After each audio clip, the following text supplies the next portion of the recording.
This is David Zelenziger of Bloomberg News. Welcome to the Bloomberg Forum. Joining us is Prakash Agarwal, Chief Executive Officer of NeoMagic in Santa Clara, California. Prakash, welcome back to Bloomberg. Thank you, David. It seems as if NeoMagic is sort of on a technology roller coaster. You're transitioning from making graphics accelerator chips that until now had mainly gone into PCs into all kinds of other products. Now, where do we stand in this transition now? We started about 2 years back a consumer product division where we're leveraging our embedded DRAM technology, which we call MagicWare, to go into digital camera, camcorders, and DVD market areas. Those two new market opportunities, huge market opportunities. So while we're investing in our multimedia accelerators for notebook PCs, at the same time, we're leveraging our technology into two new areas. So I guess the principle is that using technology that's been successful in one market, we broaden the reach to other ones, right? Yeah, that is correct. But at the same time, you also previously told investors that there were disappointing first quarter results, and then you sort of pre-announced that second quarter, the quarter we're in now, the sales would only be around $60 million. Now, is that still holding? Are things going to go faster than that? Well, first of all, we did not have a disappointing Q1. Q1 was, record sales, 72.4 million, and that was in line with the guidance which we had given people at the end of Q4. The guidance which we have given for Q2 is about $60 million, and what is going on is more than one thing at the same time happening, is that our 3D products are late due to process not being ready for production. At the same time, demand for the current products, because of our new products are not ready, is gone up, and which we having problem, meeting the supply. And you still are having just about all of your chips made for you in Japan by Mitsubishi Electric? Mitsubishi Electric and Toshiba. And Toshiba. Now, more recently, you announced some deal, I guess, for the future with Siemens. I think they now call their semiconductor Infineon. That is correct. What's that going to mean for NeoMagic?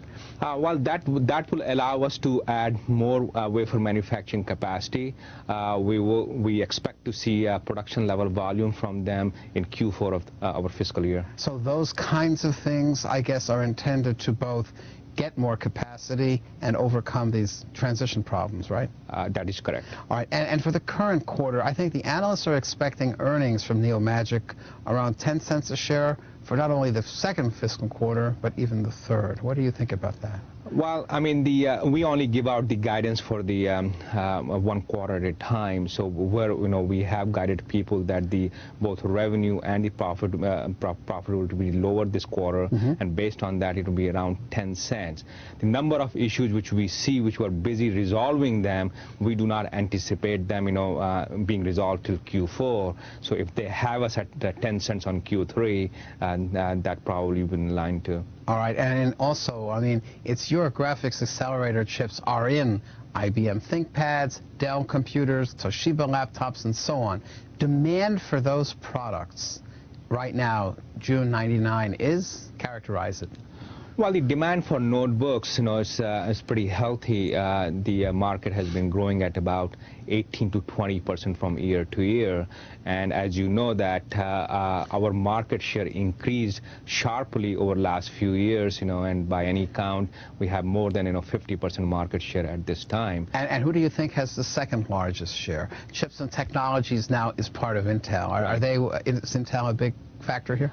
I don't think so. I think the second biggest market leader probably would be ATI, who has been a desktop leader, and they're leveraging their desktop technology into notebook too. All right, Prakash. And the other thing that's happened in a big way is that we've had a lot of these Palm or handheld Windows CE devices, the Philips Nino and Compact Arrow and so on, that have very bright, crystal clear color displays in them.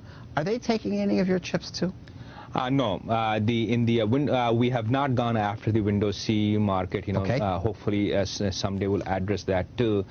We see that market being very speculative and very fragmented because of a number of issues, operating systems, CPU, and all of that. All right. So for now, then, let's call it the traditional NeoMagic. The MagicWare products are mainly ending up then in the laptops from the market leaders. That is correct. And now tell me, please, pricing. A year ago, when you were last here, you generally were suggesting that a typical accelerator would cost around $35. Today, how much does a chip cost, and how much better is it than it was a year ago? Sure. The pricing in mid-30s to low 30s has been pretty stable. So as we bring out new products, they tend to be around low 30s to mid-30s, and after a few quarters or generations, they go under $30. But at the same time, there's more and more functionality.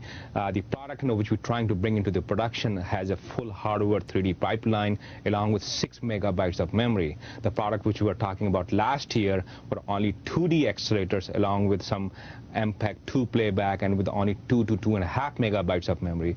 So we have gone like from 20 to 25 million transistors over 50 million transistors, still bringing out at the same price. Yeah, so that what you're saying then is that the customer here, the Dell or IBM, is getting basically for the same price a much more powerful chip. That is correct. Now, color, I guess, is very compelling.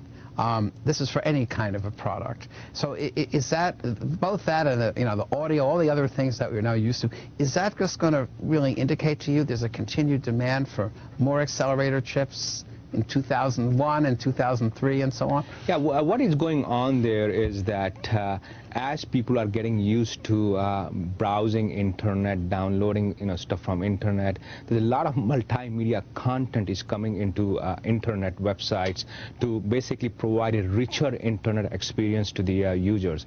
And this is where we come in with our multimedia accelerators. We accelerate the internet experience for the users, where they can have richer experience in terms of audio, text, graphics, and video 3D. All right. You announced, I guess, at the end of the first fiscal quarter, NeoMagic had about $77 million in cash and short-term investments. You're the CEO. Does that sound like a good war chest for you? I think it's our balance sheet is pretty strong. I feel very good about the amount of cash we have. But as you know, in this business, as you get bigger and bigger, you need a bigger war chest. And in terms of the acquisitions, I mean, you bought that small group from Mitel.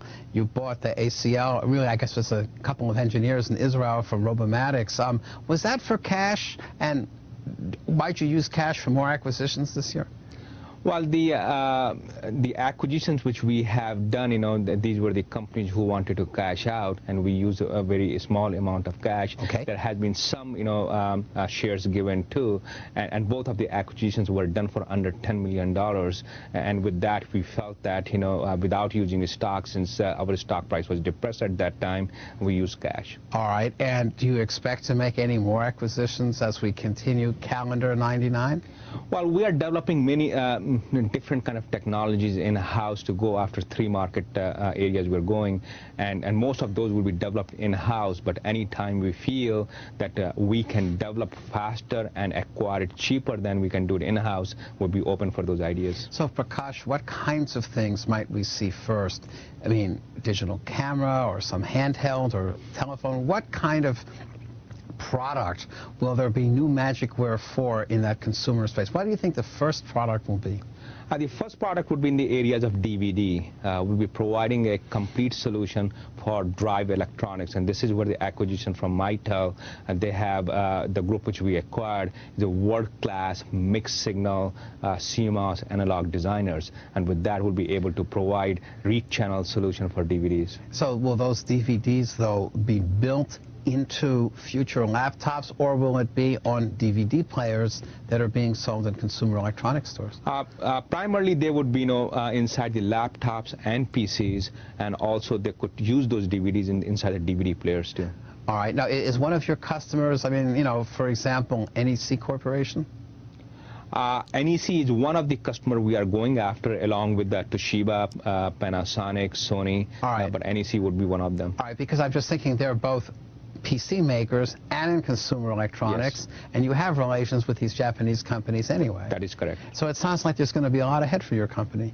Yes, I mean, we have relationships in Japan. They understand our capability. We're the pioneer in embedded DRAM technology. They do see the benefit. So as soon as we bring these products out, I'm confident that we'll achieve the same success as we have achieved in the notebook market. Well, I think we'll have to pay attention to developments in the future at NeoMagic, but thank you for joining us in the forum again. Thank you, David. We've been speaking with Prakash Agarwal, the Chief Executive Officer of NeoMagic in Santa Clara, California. This is David Zelenziger, Bloomberg News.